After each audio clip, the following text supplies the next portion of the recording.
And I don't know how fake feel, nigga. Cause all my life I've been a real nigga. Say all my life I've been a real nigga. Yeah, all my life. Before I begin the video, make sure y'all like, comment, share, and if you want more content like this, including gaming with a side of real talk, subscribe for more. I'm trying to grow. I appreciate you all. Now, onward to the video. So, the original Resident Evil 2, the very first Resident Evil game I ever played as a kid, and the first game I ended up getting as a gift from my grandmother. I love this game, and although it is not the first game I completed in the series, it still has a special place in my heart. First off, everything about this game is nostalgia bait. Every single time I boot this game up, I can somewhat still remember my first playthrough at 11. Things like what startled me, making me jump, boss fights that killed me on my first playthrough, getting completely lost and running out of ammo, and while the memories are flooding into me, all that is complemented by the flawless soundtrack. To be honest, I think the original Resident Evil 2, the original Resident Evil 3, and Code Veronica have the absolute best soundtracks in the series. However, there is something about the original Resident Evil 2 soundtrack that hit all the right notes for me. From the very first piece of music you hear before the police station,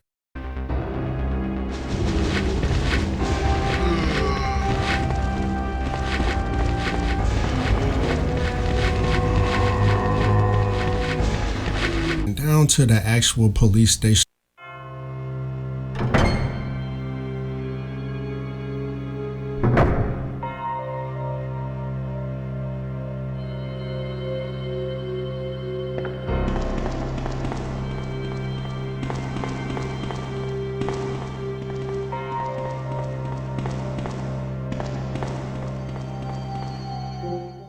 even locations you spend very little time in, like the marshalling yard, are straight bangers.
Marshalling Yard may be my favorite music in the game outside of the police station, which is very hard to beat. Also, Mr. X has a crazy good theme as well that really pops out at you in certain moments.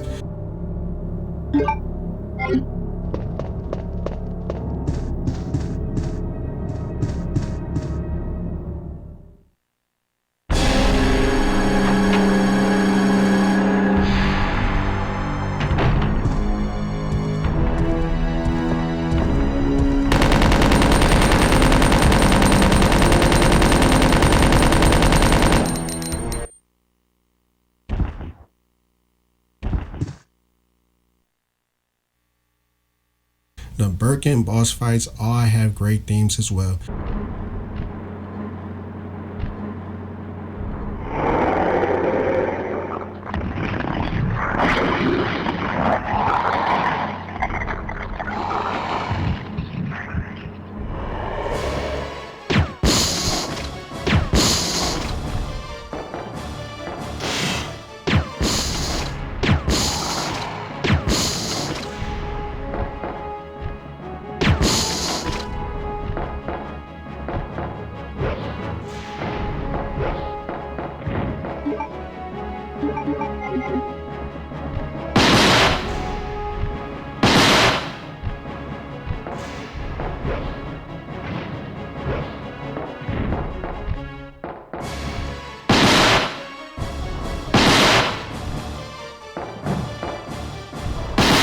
And the final tyrant boss fight at the end of the game has some of the most iconic music that this series has ever conjured up.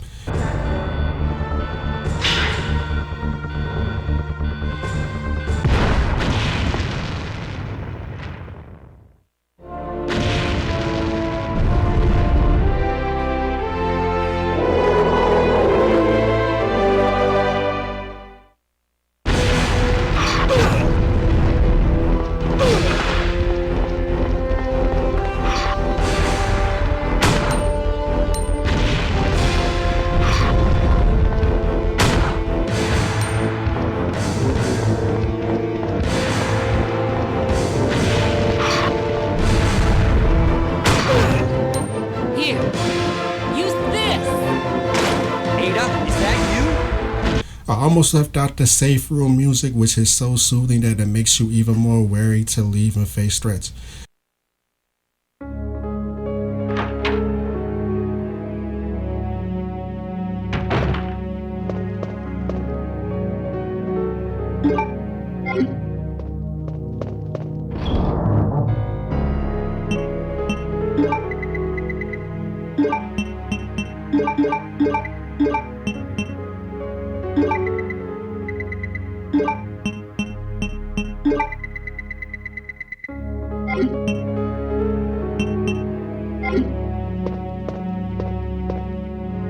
I really have nothing bad to say about any of the music made in this game, and I hope whoever made it was properly compensated since it has stood the test of time. As far as dialogue goes, it is a noticeable step up from the original. I won't act like the voice actors would have won awards back then, but Resident Evil 1 was comically bad yet still enjoyable, and Resident Evil 2 is a giant step in the right direction. Characters actually sound like they are trying to embody their respective characters and not just reading off of a script. Leon, are you still there? We're leaving. Are you crazy? The streets are still crawling with zombies. It'll be all right, trust me. We found a way to the sewer. Follow us later. Claire! Claire! Wait! Man, why doesn't anyone ever listen to me? And there is some memorable dialogue that I still remember randomly even when I am not playing the game. There are still some goofy dialogue like Kendall, the gun shop owner, who is ironically someone you run into in the beginning of the game. Freeze! Who are you? What are you doing here? Hold your fire! I'm a human!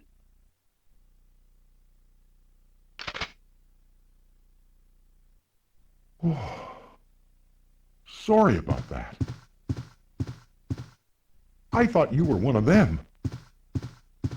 What's going on in this town? Hold on. I don't have a clue. By the time I noticed something was wrong, the entire city was infested with zombies.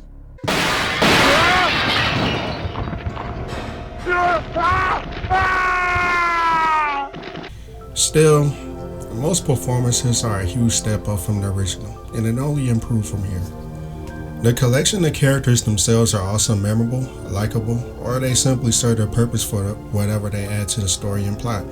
You play Leon, a rookie cop that just got hired for his first day ironically, and Claire Redfield, who is the younger, tomboyish sister of Chris Redfield from the previous game. Leon is obviously in over his head throughout the entire game, but he shows that he can keep his cool and get the job done in dire situations. Claire has the girl next door vibe with a welcoming, warm personality, as well as proving herself to be extremely capable with weapons as well as surviving this apocalypse. It really isn't an issue that a civilian can survive this kind of outbreak, given her brother was a member of STARS, which was pretty much a police organization filled with elite members that underwent special training. It's not hard to believe that Chris handed down some of, if not all, of his knowledge for self-defense, and it ended up sticking with Claire since she clearly loves and looks up to her brother, given he's the whole reason she even went to Raccoon City in the first place. The supporting character for Leon is Ada, who pretends to be a federal agent but is really a spy sent to secure the G-Virus sample, and she quickly becomes Leon's obvious crush and love interest by the end of the game. He also runs into Ben, who was a news reporter that locked himself in a cell in the basement of the police station but is abruptly killed by a mutated William Birkin. His whole plan prior to his death was to expose Chief Brian Irons on the conspiracy of him bending the knee to Umbrella at the cost of his population held for his own personal gain, all while being worshipped by the average Joe as a great chief of police. What a piece of crap. The supporting character for Claire is Sherry Birkin. She is a young girl that Claire and Leon runs into in the police station, but she gets an opportunity to actually speak with her. Sherry flees to the police station due to her parents telling her it is safer there, but unfortunately, it wasn't safe at the station either. Claire also runs into Brian Irons, chief of police, and he has a very unsettling vibe about him due to him having a deceased young woman on his desk, bleeding out, and his obvious love of taxidermy. Both characters end up running into Annette Birkin, mother of Sherry Birkin, albeit Leon just gets shot by her while Ada speaks to her after running after her, and Claire actually speaks to her while she has Claire at gunpoint. Annette is a scientist who was too busy wrapped up in her own research to care for too much of anything else, including her daughter Sherry. William Birkin is portrayed to be similar to Annette, except he ends up injecting himself with the G virus after a failed assassination attempt on him. This leads him to lose his mind and humanity while slowly becoming more animalistic and brutal the more his body mutated. Both characters also run into the black cop, Marvin, who briefs you on how unsafe the police station is since he is the last cop that is still alive at this point, but not for long. Mr. X is basically an upgraded tyrant from the first game, able to follow orders a lot better than the one in the first game, and it's hard to stun him with conventional weapons, plus he seems to be a lot more sturdy and resilient. You can down him and get more ammo for a weapon, but you can also run from him if you don't want to be bothered for whatever reason. That theme though. Fire. He also has one of my favorite final boss fights in the series despite it being pretty easy at this point. Still, I have memories of dying to him a few times due to me being low on health with no health items or overestimating my health status and dying a bitter death. His design is iconic, and his music is legendary. Easily top 3 final bosses in this series in my opinion, and you know I played all of them. The zombies are pretty much mostly police zombies since you are in a police station. There are naked ones later in the lab, as well as casually dressed zombies scattered throughout the game, as well as a few female zombies, but that's about it. I have always liked the design, so do not think I am selling them short. And then you add the dogs, which I usually run past, but in certain instances it is best to kill them to me. I do not like them due to my prejudice towards dogs in video games in general that had them as enemies, so I'm obviously biased. Still, they serve their purpose in annoying me to no end, so there's that. The major new enemy is the Lickers that pretty much serve the same function as the Hunters from the previous game, as being a strong normal enemy. They pop up randomly crawling around but seemingly ignoring you. This is because they are blind. So if you walk, you can sometimes avoid them aggroing you long enough for you to run past without being damaged. This is because as soon as you get close to them, they will aggro towards you. But if you walk from a distance, by the time they aggro towards you, you can easily run past. They die to a couple of shotgun shells or grenade rounds, and usually if you are careful, you can get away with minor to no damage when you encounter them. They do have a launch attack that can damage you very badly if it lands, but they almost never use it unless you are running away from them, and usually they will miss every time if you keep running. In so many ways, the Lickers are easier than Hunters in my opinion, but like the Chimeras, they are still a threat if you take them lightly. There are also some super Lickers in the lab near the end of the game too, which are pretty much the same as regular Lickers except, you guessed it, stronger. They also have a legendary design as well, a mutated zombie-like creature with a long tongue crawling on all fours with its brain exposed. You gotta love it. There's also a giant alligator in the sewers that you can easily kill with a gas canister, since the creature will attempt to eat it only for you to shoot it for an easy kill. I know that you can shoot him and then he'll run away. You ain't gotta even use the gas canister. But I did that on one of my first playthroughs like an idiot, and I just didn't want to do it again. But it is possible, he just breaks through the wall. But then he comes back in the second scenario. Every other enemies in this game are pretty minor, and you can easily run past, such as the spiders that appear in the RPD basement as well as in the sewers later on. There are crows, and they are always more of an annoyance, as well as the sewer insects that obviously serve the same purpose. You also have ivies, which go down with 2 assault shotgun shells or 1 flame round from the grenade launcher. They are pretty slow, so you can easily run past them, which I usually do. I cannot forget the moth in the lab as well, but while still an enemy, technically it is kind of a pushover. More on this area later. Speaking of the areas, they are all great in their own way, with the police station especially being perhaps the most iconic location in the series in my opinion. That is, of course, the mansion rivals, but you get me. There's just something so mysteriously unsafe about the station when you first enter it from your short journey through the city streets. You are told that the station is a safe haven for survivors, but upon entering the station you are greeted with a seemingly empty building. This sets a precedence of not a lot of life left in the area itself, since if the building in the city most likely to have survivors has seemingly no survivors, then things are more dire than you originally thought.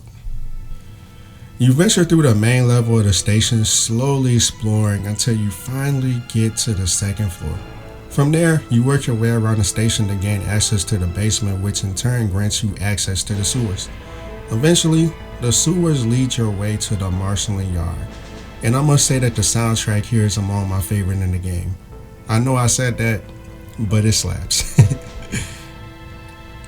It just has a chill ambiance that the characters have been through hell, and although they have survived thus far, the nightmare is far from over yet.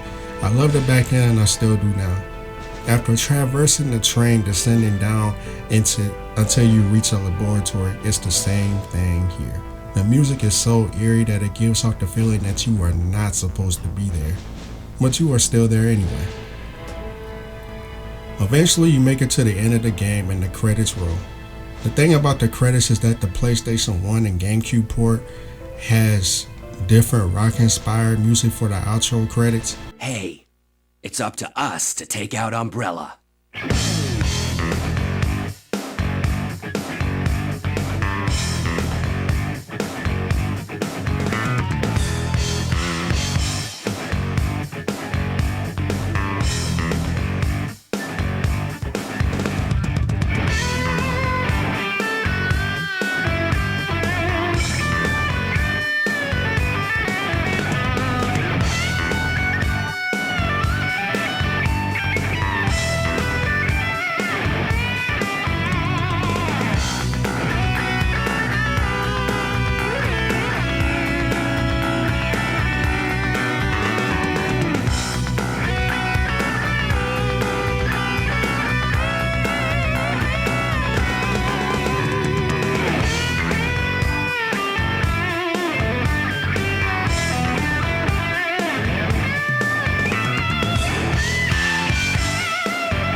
This was jarring to me since the first version I ever played and completed was the Nintendo 64 version, and the music was more somber and relaxing that felt like a calming breath of fresh air after surviving a horrific nightmare.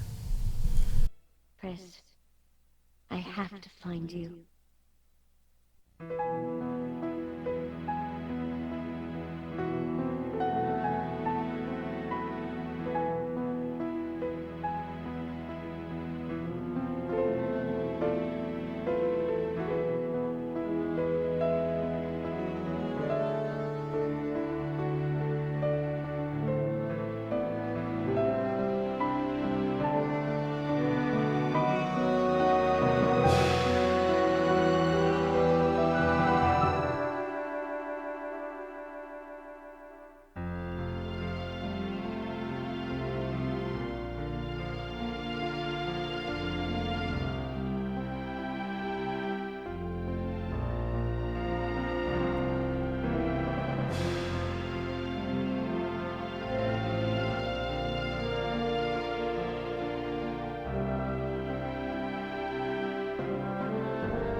I will say this.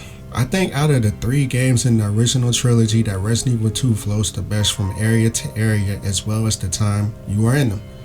Not to say that the other 2 games do not flow well either, but Resident Evil 2 is just completely perfect to me.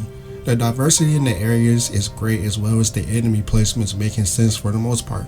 It's a great game where each scenario can be beat in the same time as the average movie, which is around 2 to 2.5 hours casually playing, since I don't speedrun these games anymore. That's the beauty of it. In amount, I think you have to beat the A and B scenario within 2 hours or within 2.5 hours to get the highest ranking, which is A, which unlocks like the special weapons like the Gatling gun, rocket launcher, and the infinite assault rifle. I can easily do that at this point. I pretty much just casually play and kill as many enemies as I can or I want to, and sometimes I end up walking through areas and just soaking in the ambiance and reminiscing on my first playthrough. I play all the games like that in a similar fashion. Since I brought the Nintendo 64 version up, I have to say that Angel Studios did an amazing job with this port to the point a lot of people believe it is a miracle. For those that don't know, the N64 cartridge could only hold 64 megabytes of storage, whereas the PlayStation 1 disc can hold up to 650 megabytes. But here's the thing. The PlayStation 1 version of Resident Evil 2 was a 2-disc game, and Angel Studios was able to fit majority of it on the cartridge. Of course, there's a little sound compression issues as well as slightly blurry cutscenes in the battle game is missing. However, you still have Hunkin' Tofu as well as the ability to change the monster's blood from red to blue to green. There are also extra files in this port expanding the lore of the games that didn't appear in future versions of the classic Resident Evil 2 game. Also, there is something called first-person controls that does away with tank controls. Basically, whatever direction you are pressing, your character will run in that direction regardless of the camera angle. It also made controlling your character a bit easier, but honestly I prefer tank controls for myself since by now, they come so easy to me it's comparable to breathing now. Oh, I almost forgot.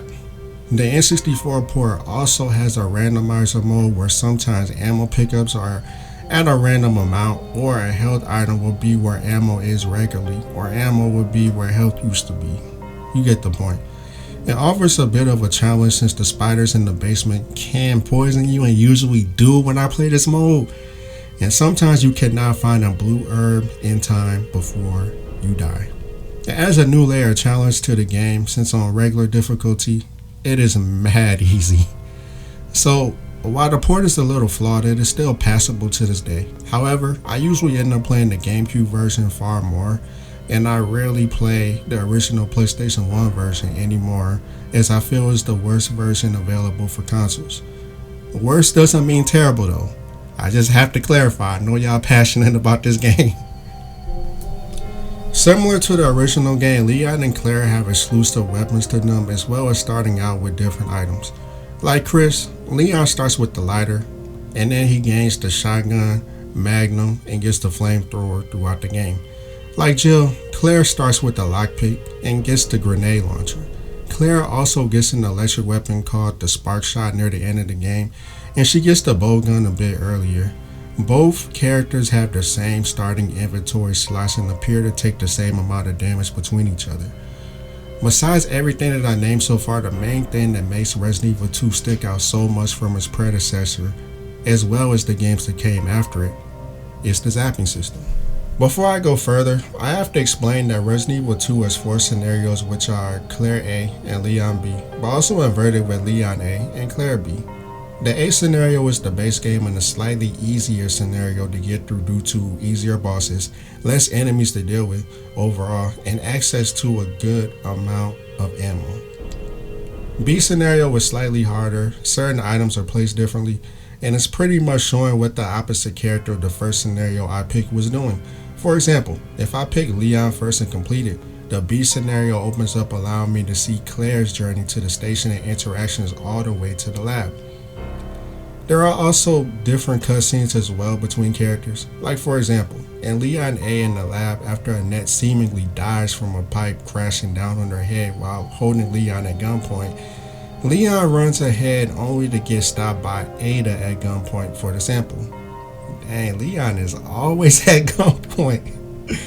Annette ends up shooting Ada, and Ada falls over the ledge to eventually, allegedly, falling to her death.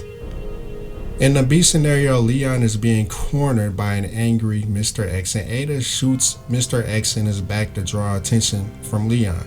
Mr. X walks slowly towards Ada while she's reloading, grabs her, and she frantically shoots him in the face, so he throws her into a steel mechanism before tumbling over a ledge headfirst into some acid. Ada is severely wounded and after a heartfelt moment, allegedly passes away. There are different cutscenes like that for each other throughout the 4 scenarios, which makes for incredible replay value since the game incentivizes you to play on the inverted playthrough or scenarios to see what happens, to see the different interactions. And I always took pleasure in that. I wish it returned, but sadly it didn't. So, with the zapping system, whatever the first character did in their playthrough can affect the other character. Here are a couple examples. The main example that everybody probably remembers that I'm going to still point out is the basement weapons locker. Both characters can gain access to it on all scenarios, but the character you pick for scenario A has the option of taking the assault rifle, a side pack, or you can take both items. Of course, you can decide to leave both there for the other character, but that's one example. Remember that moth room I told you about? Well, after killing the moth and then killing the larva on the computer keyboard, you can now enter a username to unlock a door on the first floor. After you backtrack to that said door, you are greeted with a fingerprint scanner and told it takes 2 people to access this room. So when the other character reaches the computer and this door in their scenario, they will be allowed access to what's in the room. It's pretty much just 2 super lickers, a note, examples of failed tyrant-like creatures, and some assault rifle ammo. If the character in the A scenario does not register their username and their fingerprint, then the second character in the B scenario will never gain access to the room. To a lesser extent, if you like the tentacles in the lab to get to a room where 2 super lickers and some ammo are, then in the B scenario those tentacles will not be there.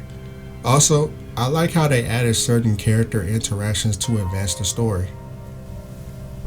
For example, the main ones I like is how when after Ben dies in Leon A, Leon radios Claire and tells her that they have access to the area behind the parking garage in the basement.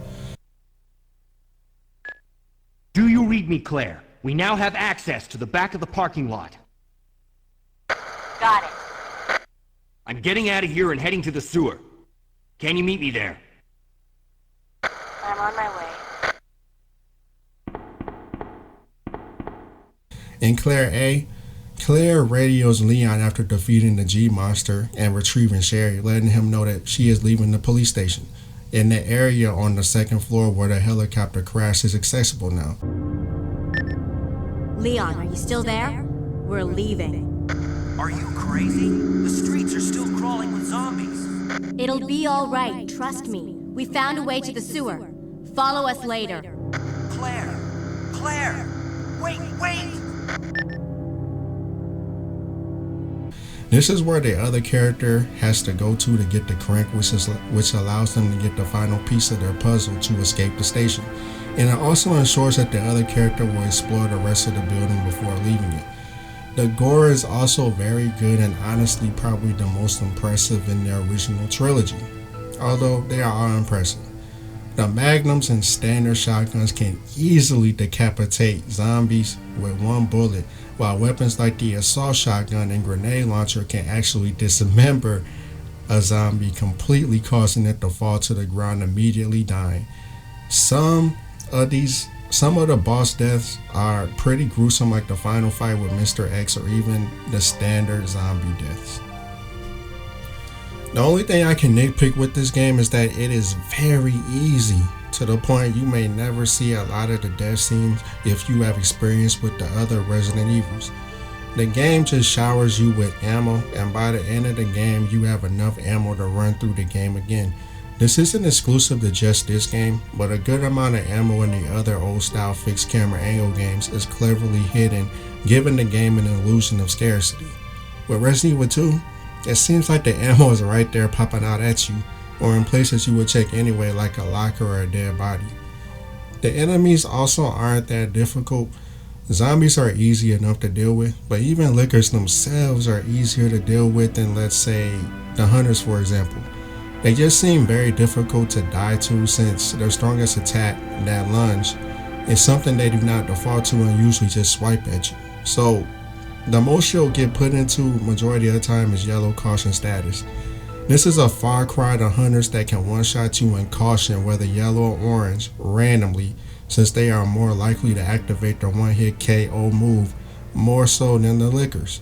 And even so, the lunge will knock you from yellow caution to danger most of the time, so you really feel less risk when fighting them. The tongue does good amount of damage too, but you kinda have to be standing there getting hit by it on purpose. I also think the boss fights are a bit easy, including the final fight, but to be fair, majority of the bosses in early Resident Evil games are easy save for a few boss battles like the Clock Tower Nemesis and the Plane Tyrant, so I'm neither here nor there with it. Look, I love Resident Evil 2. I think since it improved on so much from the original game, plus added a lot of replay value to give you more bang for your buck, it's legendary to me.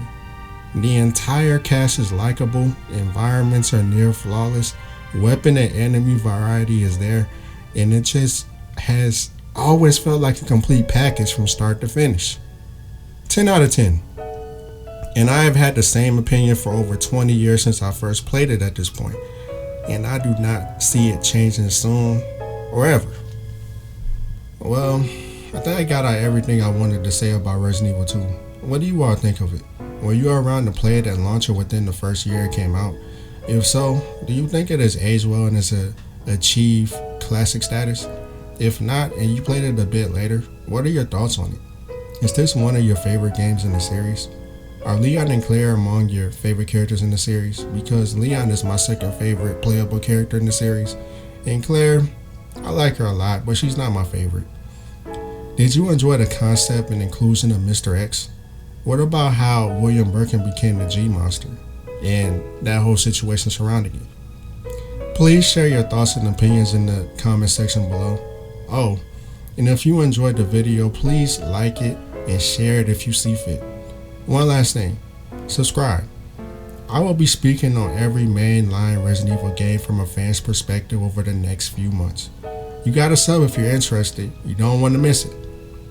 But anyway, this video is very long I think, so I'm out of here. Much love everybody. Face signing out.